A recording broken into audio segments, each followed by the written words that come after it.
अस्सलाम वालेकुम, I am Shahid Khan. आज हम जो हमारी मैट्रिक की क्लास है उसका केमिस्ट्री का जो पहला चैप्टर है केमिकल इक्विलिब्रियम, उसकी वन शॉट यहाँ पे हम वीडियो रिकॉर्ड कर रहे हैं, तो इसको आपने देखना है जी। इसमें हम क्या करेंगे, एक ही वीडियो में पूरा जो चैप्टर है वो मैं एक बोर्ड पे आपको कराऊंगा। इसको आपको याद करने में, रिवाइज करने में बड़ी आसानी होगी। मैं आज माइंड मैप डिस्कस करूंगा और कॉन्सेप्ट मैप। ये एक टेक्निक है, इसकी मदद से आप चीज़ों को ज़्यादा देर के लिए रिटेन कर सकते हैं। तो आइए स्टार्ट करते हैं। पहले मैं जो पहला चैप्टर है हमारा 10th का माइंड मैप, उसके माइंड मैप बनाता हूँ। कि माइंड मैप का मतलब है कि उसमें हमें पता चले कि कौन कौन से टॉपिक है। तो पहला हमारे पास टॉपिक उसमें फॉरवर्ड एंड रिवर्स रिएक्शन। दूसरा हमारे पास टॉपिक आ जाते हैं रिवर्सिबल एंड इरिवर्सिबल रिएक्शन। तीसरा हमारे पास आता है लॉ ऑफ मास एक्शन। इसी तरह नेक्स्ट हमारे पास आता है इक्विलिब्रियम कांस्टेंट, जिसको हम केसी बोलते हैं जी। और नेक्स्ट हमारे पास आता है कंडीशन ऑफ इक्विलिब्रियम, कि इक्विलिब्रियम की क्या क्या कंडीशंस होती हैं। उसके बाद यूनिट ऑफ केसी की बात करेंगे। इसी तरह वेज टू रिकॉग्नाइज इक्विलिब्रियम, इसकी बात करेंगे। इंपॉर्टेंस ऑफ केसी, इसकी बात होगी, मतलब उसमें डायरेक्शन ऑफ रिएक्शन और एक्सटेंट ऑफ रिएक्शन। और उसके बाद हम बात करेंगे effect of external condition on position of equilibrium. आप अपनी बुक में देख सकते हैं कि हमारी बुक में यही टॉपिक है पहले चैप्टर में। तो इन सारे टॉपिक्स को मैं एक बोर्ड पे यहाँ पे कवर करने लगा हूँ, आपने इनको गौर से देखने जी। ओके, स्टार्ट करते हैं। हमारा जो मेन मसलन चैप्टर का नेम है वो क्या है, केमिकल इक्विलिब्रियम। केमिकल इक्विलिब्रियम क्या होता है, तो हम शॉर्टकट कहते हैं कि जब हमारे पास रेट ऑफ फॉरवर्ड रिएक्शन बराबर हो जाता है रेट ऑफ रिवर्स रिएक्शन के, उसको हम क्या बोलते हैं, केमिकल इक्विलिब्रियम का नाम देते हैं कि ये हमारे पास केमिकल इक्विलिब्रियम। फॉरवर्ड रिएक्शन होता है, रिवर्स रिएक्शन, दोनों का रेट जब बराबर हो जाए तो इसको केमिकल इक्विलिब्रियम बोलते हैं जी। ओके, पहले टॉपिक की तरफ जाते हैं। हमारे पास क्या है, फॉरवर्ड एंड रिवर्स रिएक्शन के। फॉरवर्ड रिएक्शन क्या होते हैं और रिवर्स रिएक्शन क्या होते हैं। तो फॉरवर्ड रिएक्शन क्या होते हैं, reaction in which reactants are converted into products, के ऐसे रिएक्शन जिसमें रिएक्टेंट्स कन्वर्ट हो जाते हैं किसमें, प्रोडक्ट्स में, उसको क्या बोलते हैं, फॉरवर्ड रिएक्शन। इसी तरह रिवर्स रिएक्शन क्या होते हैं, कि reaction in which products are converted into reactants. ठीक है, जब प्रोडक्ट्स रिएक्टेंट्स में कन्वर्ट हो तो वो हमारे पास क्या आएगा, रिवर्स रिएक्शन आएगा।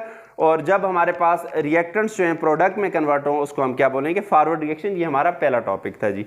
दूसरे टॉपिक की तरफ आते हैं जी, जो कि हमारे पास है रिवर्सिबल एंड इरिवर्सिबल रिएक्शन के। रिवर्सिबल रिएक्शन क्या होते हैं और इरिवर्सिबल रिएक्शन क्या होते हैं। तो रिवर्सिबल रिएक्शन क्या होते हैं, कि which proceed in both forward and reverse direction, के ऐसे रिएक्शन जो फॉरवर्ड रिएक्शन में, फॉरवर्ड डायरेक्शन में भी जाएं और रिवर्स डायरेक्शन में भी जाएं, उसको हम क्या बोलते हैं, रिवर्सिबल रिएक्शंस बोलते हैं। और इरिवर्सिबल रिएक्शन क्या होते हैं, कि रिएक्शन जो कि आपके पास just proceed only in forward direction, के जो क्या करे, सिर्फ फॉरवर्ड डायरेक्शन में प्रोसीड करे, उसको हम क्या बोलते हैं, इरिवर्सिबल। इरिवर्सिबल का मतलब यह है कि वो एक ही डायरेक्शन में जाएगा, रिवर्स नहीं आएगा जी। ठीक है, ओके। थर्ड हमारे पास टॉपिक है बेटा, उसको हम बोलते हैं लॉ ऑफ मास एक्शन। हमारी बुक में तीसरा topic law of mass action क्या होता है, कि according to this rate of a chemical reaction is directly proportional to the product of molar concentration of reactant substance.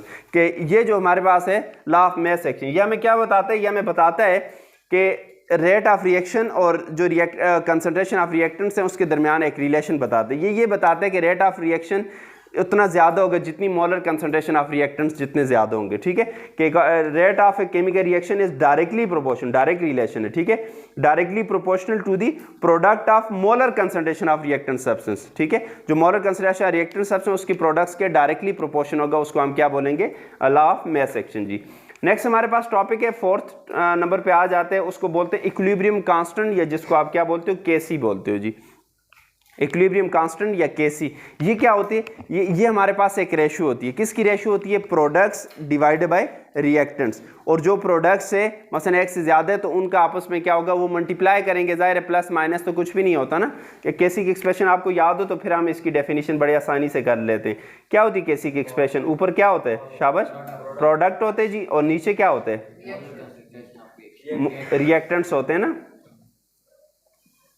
ठीक है, तो ये जो चीज़ होती है इसको हम केसी बोलते हैं, कि product of ratio of product, molar concentration of product divided by molar concentration of reactant, इसको हम क्या बोलते हैं, केसी बोलते हैं, आसान उसमें। ठीक है, यहाँ पे क्या डेफिनेशन है कि it is the ratio of the product of molar concentration of the product. अच्छा, ये जो प्रोडक्ट है ना, इसको दूसरे के साथ मिक्स नहीं करिए, ये मैथमेटिकल प्रोडक्ट है जिसके मतलब होते हैं मल्टीप्लाई। ठीक है, ये हमारे पास क्या है, it is the ratio of the product of molar concentration of the product, ये केमिकल प्रोडक्ट आ गया। ठीक है, जो रिएक्शन के दौरान बनते हैं, टू दी प्रोडक्ट, ये दोबारा आपके पास क्या आ गया, मल्टीप्लाई वाला product, product of concentration of reactant at equilibrium state. ठीक है, कि ये हमारे पास क्या है, अच्छा ये मैथमेटिकल वाला, ठीक है, इसको करेक्शन कर लें कि it is the ratio of product of molar concentration of the product to the product of the molar concentration of the reactants at equilibrium से। इक्विलिब्रियम स्टेट में मसलन एक से ज़्यादा हैं, ये किस तरह बात की, दो प्रोडक्ट है ना, तो आप क्या लिखोगे, एक प्रोडक्ट में पी लिख लेते हो, ठीक है, पी लिख लेते हो, इसकी मोलर कंसंट्रेशन और दूसरा पी लिख लो तो इसकी, ये इस तरह डेफिनेशन इस तरह बनाई हुई है ना, ये नीचे रिएक्टेंट्स की कंसंट्रेशन, दूसरे रिएक्टेंट्स की। अब देखो ये क्या है, ये एक रेशियो है किसके दरमियान, product of molar concentration of product, ठीक है, ये दोनों दरमियान कुछ नहीं है, प्लस माइनस कुछ नहीं है, तो प्रोडक्ट ही है ना, divided by product of molar concentration of reactants, इन दोनों के दरमियान जो आपके पास क्या है, रेशियो होती है, उसको हम इक्विलिब्रियम कांस्टेंट। ये आसान टर्म में अगर हम बात करें, इतनी लंबी चौड़े कंफ्यूजन में ना पड़े, तो हम क्या, जैसे मैंने आपको स्टार्ट में कहा था कि केसी क्या है, is the ratio of molar concentration of product divided by molar concentration of reactants, इस तरह। या और इसको आसान करते हो तो हम क्या कह सकते हैं कि ये हमारे पास क्या है, it is the ratio of two rate constant, दो रेट कांस्टेंट की ये रेशियो, कौन कौन कौन सा, एक है rate constant of forward reaction divided by rate constant of reverse reaction, तो ये हमारे पास क्या होती है, केसी होती है, ठीक है। तो जो भी आपको आसान लगे आप उस डेफिनेशन को यूज कर सकते हैं जी। ओके, ये हमारा फोर्थ टॉपिक था। नेक्स्ट बात करते हैं फिफ्थ टॉपिक की, ठीक है, मेरा पास पांचवा टॉपिक है जिसको हम क्या बोलते हैं, यूनिट ऑफ केसी, कि केसी की यूनिट क्या होती है, इसके बारे में हमने डिस्कस किया था। क्या होती है केसी की यूनिट, कि हम कहते हैं कि दो हमारे पास केस होते हैं, ठीक है, एक केस वो होते हैं जब केसी की कोई यूनिट नहीं होती, और एक केस वो होते हैं जब केसी की यूनिट होती है। कब यूनिट होगी, कब नहीं होगी, तो हमारे पास जब number of moles of product और रिएक्टेंट आपस में क्या होंगे, बराबर हो जाएंगे, तो तब केसी की यूनिट होगी या नहीं होगी, नो यूनिट, तब केसी की कोई भी यूनिट नहीं होगी जब number of moles of product और रिएक्टेंट आपस में बराबर हो जाए, ठीक है। ओके, नेक्स्ट है केसी हैज यूनिट, कब यूनिट होगी, जब number of moles of product और रिएक्टेंट आपस में बराबर नहीं होंगे। मैंने इक्वल डाल के ऊपर क्रॉस कर दिया, कि इसका मतलब है कि जब दोनों आपस में बराबर नहीं होंगे, दोनों के नंबर ऑफ मोल्स, तो तब हमारे पास क्या होगी, हमारे पास केसी की यूनिट होगी, ठीक है, केसी की कोई ना कोई यूनिट होगी। तो उसके लिए हमने एक ट्रिक भी पढ़ी थी बच्चों, ट्रिक क्या पढ़ी थी कि, शाबाश, ट्रिक हमारे पास ये थी यूनिट निकालने की, KC is equal to mole per DMQ की power delta N. Delta N क्या था, number of moles of product minus number of moles of reactant. तो ये हमारे पास क्या थी, ये ट्रिक है, इसकी मदद से किसी भी केसी की एक्सप्रेशन आप लिख के उसकी यूनिट फाइंड आउट कर सकते हो जी, ठीक है। नेक्स्ट हमारे पास छठा टॉपिक था बच्चों, condition of equilibrium. Condition of equilibrium से क्या मुराद है, कि कौन कौन सी कंडीशन को आपने मेंटेन करना है, कौन कौन सी कंडीशन को आपने चेंज नहीं होने देना, अगर आप चाहते हैं कि इक्विलिब्रियम आपका एस्टेब्लिश रहे, मेंटेन रहे। तो इसमें पहला हमारे पास आता है concentration of reactants and products. अगर आप चाहते हो कि इक्विलिब्रियम हमारा मेंटेन रहे तो इसको हमने चेंज नहीं करना, पहली बात। दूसरे, टेम्परेचर ऑफ द सिस्टम, जो सिस्टम का टेम्परेचर है उसको डिस्टर्ब नहीं करना, तब इक्विलिब्रियम स्टेबल, क्योंकि अगर ये डिस्टर्ब किया तो इक्विलिब्रियम हमारा डिस्टर्ब हो जाएगा, ठीक है।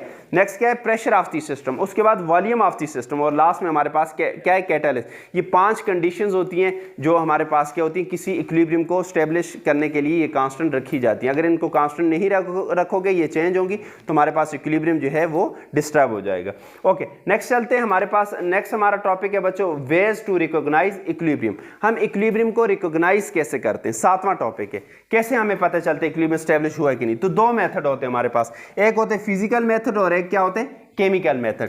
फिजिकल मेथड में हमारे पास आते हैं रिफ्रैक्ट्रोमीट्री, स्पेक्ट्रोफोटोमीट्री और पोलैरिमीट्री। ये तीन मेथड होते हैं किसके, फिजिकल मेथड। और केमिकल मेथड में बच्चों हमारे पास क्या आता है, टाइट्रेशन आता है, ठीक है। ये titration is a chemical method to find the equilibrium, ठीक है, इक्विलिब्रियम को फाइंड आउट करने के लिए। अब इसमें क्या करते हैं, इसमें टेक्निक हमारे पास ये होती है कि सैंपल को हम टाइम टू टाइम, एक मसलन इंटरवल आफ्टर, मसलन हर 5 मिनट बाद हम क्या करते हैं, रिएक्शन का सैंपल लेते हैं और उसमें कंसंट्रेशन ऑफ रिएक्टेंट्स और प्रोडक्ट्स को चेक करते हैं, ठीक है। अगर बार बार रीडिंग लेने से जो कंसंट्रेशन ऑफ प्रोडक्ट्स और रिएक्टेंट है वो कांस्टेंट आ रही है, ठीक है, मसलन उसकी वैल्यू चेंज नहीं हो रही, इट मीन्स कि आपका इक्विलिब्रियम जो है वो एस्टेब्लिश हो गया जी, ठीक है। ओके, नेक्स्ट चलते हैं जी अपने 8वें टॉपिक की तरफ, जो कि हमारे पास के इंपॉर्टेंस ऑफ केसी। केसी की इंपॉर्टेंस क्या है, ठीक है, इक्विलिब्रियम कांस्टेंट जो है इसकी क्या इंपॉर्टेंस होती है। तो बच्चों इसकी दो इंपॉर्टेंस होती है, एक ये बताती है हमें किसके बारे में, डायरेक्शन ऑफ रिएक्शन, और दूसरा बताती है extent of reaction. Direction of reaction में मैंने आपको बताया था कि एक हमारे पास होती है केसी। केसी क्या होती है, इक्विलिब्रियम कांस्टेंट, कि हमारे पास concentration of ratio of concentration of product to the molar concentration of reactant equilibrium time के ऊपर, उसको हम केसी बोलेंगे। और एक टर्म होती है क्यूसी, कि इक्विलिब्रियम के अलावा जो यही चीज़ molar concentration of product divided by molar concentration of reactants. Equilibrium के अलावा अगर हम इस बात को लेते हैं तो उसको हम क्या बोलते हैं, केयूसी बोलते हैं। ठीक है, दोनों में डिफरेंस रखना। केसी कब, जब इक्विलिब्रियम पे बात हो रही है, और केयूसी जब इक्विलिब्रियम के अलावा किसी भी टाइम हम रिएक्शन की कंसंट्रेशन लेते हैं। ठीक है, ओके। अब इन दोनों को कंपेयर करते हैं। तो पहला हमारे पास है कि जब केसी और केयूसी दोनों की वैल्यू बराबर आ जाए, इट्स मीन आपके पास रिएक्शन किस पे, इक्विलिब्रियम पे। ठीक है, दूसरा हमारे पास है जब केसी आपके पास क्या हो, ग्रेटर हो, किससे, केयूसी से। केसी जब केयूसी से बड़ा है तब आपके पास रिएक्शन किस डायरेक्शन में जाएगा, रिवर्स में जाएगा, क्योंकि रिएक्शन ने इक्विलिब्रियम पे पहुंचना है, केसी पे पहुंचना है, उसने अपनी वैल्यू केसी के बराबर करनी है। ठीक है, तो वो रिवर्स डायरेक्शन में जाएगा। और जब आपके पास केसी इज लेस देन केयूसी तो फॉरवर्ड डायरेक्शन में जाएगा। ठीक है, क्यों, क्योंकि अल्टीमेट गोल ये है कि केसी और केयूसी को बराबर होना है किस में, ताकि इक्विलिब्रियम स्टैब्लिश हो। ठीक है, और इसके साथ हमारे पास था extent of reaction. Extent of reaction का मतलब रिएक्शन कितना प्रोसीड हुआ है। ठीक है, मसलन इक्विलिब्रियम तक पहुंचा है तो वो कितना प्रोसीड हुआ है, इक्विलिब्रियम पोजीशन के ऊपर उसमें कंसंट्रेशन ऑफ प्रोडक्ट्स कितनी है, रिएक्टेंट्स की, इसको हम एक्सटेंट ऑफ रिएक्शन बोलते हैं। ठीक है, तो तीन हमारे पास केस होते हैं। एक होते हैं केसी वेरी स्मॉल, केसी की वैल्यू बहुत कम है। क्या मतलब, रिएक्शन स्टार्ट किया आपने, जल्दी ही इक्विलिब्रियम स्टैब्लिश हो गया, तो इसका मतलब है कि हमारे पास केसी वेरी स्मॉल, केसी आपके पास बहुत ज्यादा स्मॉल है, तो इसका मतलब क्या है, प्रोडक्ट ज्यादा होंगे, रिएक्टेंट ज्यादा होंगे। केसी स्मॉल है, केसी की एक्सप्रेशन क्या है, याद करो, ये लिखी हुई है, ऊपर प्रोडक्ट है, नीचे रिएक्टेंट। केसी अगर स्मॉल है तो इसका मतलब रिएक्टेंट ज्यादा होंगे। ठीक है, ये बात गलत हो गई है, इसको हम क्या लिखेंगे, रिएक्टेंट लिखेंगे, और ये आपके पास प्रोडक्ट है। ठीक है, इसमें करेक्शन कर लें। इसका मतलब रिएक्टेंट्स जो हैं आपके पास क्या होंगे, इसकी कंसंट्रेशन इक्विलिब्रियम के ऊपर ज्यादा होगी, किसके मुकाबले में, प्रोडक्ट के मुकाबले में। ठीक है, केसी क्योंकि बहुत ज्यादा स्मॉल है। और नेक्स्ट है केसी वेरी लार्ज, केसी बहुत ज्यादा लार्ज है, केसी की वैल्यू लार्ज है। अब डायरेक्ट रिलेशन है प्रोडक्ट के साथ, इसका मतलब प्रोडक्ट ज्यादा है, रिएक्टेंट्स क्या होंगे, कम होंगे। ठीक है, तो इसकी भी करेक्शन कर लो बेटा कि हमारे पास क्या होंगे, प्रोडक्ट, इसका मतलब है आपके पास क्या होंगे, प्रोडक्ट जो है वो आपके पास क्या होंगे, इज ग्रेटर देन क्या है, रिएक्टेंट। कब, एट इक्विलिब्रियम, के प्रोडक्ट की कंसंट्रेशन ज्यादा है रिएक्टेंट्स के मुकाबले में। और जब आपके पास केसी मॉडरेट है, मॉडरेट मतलब ना बहुत ज्यादा लार्ज ना बहुत ज्यादा स्मॉल, इसका मतलब क्या है, इसका मतलब यह है कि प्रोडक्ट और रिएक्टेंट्स जो हैं वो ऑलमोस्ट इक्वल क्वांटिटी में। ठीक है, बराबर, ना कोई एक ना बहुत ज्यादा ना दूसरा बहुत ज्यादा कम है। ठीक है, ओके। उसके बाद बच्चों हमारा आखिरी टॉपिक है 9 वाला, effect of external condition on position of equilibrium. याद रखें, मैंने पहले भी बात की, जब तक हम एक्सटर्नल कंडीशंस को मेंटेन रखेंगे, ठीक है, उसके अंदर चेंज नहीं लाएंगे, हमारा इक्विलिब्रियम जो है वो एस्टेब्लिश रहेगा, वो डिस्टर्ब नहीं होगा। मगर जब भी किसी एक कंडीशन में हम क्या करेंगे, उसको चेंज करेंगे, तो इक्विलिब्रियम भी आपके पास क्या होगा, डिस्टर्ब हो जाएगा। क्या मतलब, मसलन हमारे पास इसमें हमारे पास जो आती हैं कंडीशंस आती हैं, concentration of reactants and product, concentration of reactants और प्रोडक्ट्स को हमने कांस्टेंट रखना है, इसको चेंज नहीं होने देना, तब आपके पास क्या होगा, इक्विलिब्रियम एस्टेब्लिश रहेगा। अगर इसमें कोई भी चेंजिंग आई, कमी हुई या ज्यादा हुई, रिएक्टेंट्स को ज्यादा कर लिया, कम कर लिया, प्रोडक्ट को ज्यादा कर लिया, कम कर लिया, तो हमारे पास इक्विलिब्रियम डिस्टर्ब हो जाएगा। नेक्स्ट है बच्चों हमारे पास टेम्परेचर ऑफ सिस्टम, कि जिस टेम्परेचर के ऊपर इक्विलिब्रियम स्टैब्लिश हुआ है उसको मेंटेन रखना है, अगर वो डिस्टर्ब हुआ तो इक्विलिब्रियम भी आपके पास क्या होगा, डिस्टर्ब हो जाएगा। और नेक्स्ट है हमारे पास प्रेशर ऑफ सिस्टम, अगर प्रेशर को आपने डिस्टर्ब किया तो हमारे पास इक्विलिब्रियम भी आपके पास क्या होगा, डिस्टर्ब होगा। So to maintain the equilibrium these condition must be kept constant, अगर ये कांस्टेंट नहीं होंगी तो इट्स मीन आपके पास इक्विलिब्रियम स्टैब्लिश नहीं रहेगा, वो डिस्टर्ब हो जाएगा। ठीक है, इनमें कोई भी चेंजिंग इक्विलिब्रियम को डिस्टर्ब करेगी। So this is all about our first chapter which is chemical equilibrium. हमने इसके माइंड मैप की भी बात की और साथ कॉन्सेप्ट में, माइंड मैप में ये आपके पास टॉपिक लिखे होते हैं, कौन कौन से टॉपिक आपने कवर किए, उसमें आपको अंदाजा हो जाता है कि आपको कौन सा अच्छा आता है, कौन सा नहीं आता। ठीक है, और कॉन्सेप्ट मैप में आप क्या करते हो, पूरा आपका जो चैप्टर है उसको वन शॉट में एक ही बोर्ड पे एक ही पेज पे आप उसको क्या करते हो, रिवाइज करते हो। तो ये इसको आप 5-10 मिनट में आप बड़े इजीली इसको क्या कर सकते हैं, रिवाइज कर सकते हैं। सो ये एक बेस्ट टेक्निक है चीज़ों को याद रखने की और उसको जल्दी रिवाइज करनी। Thank you so much.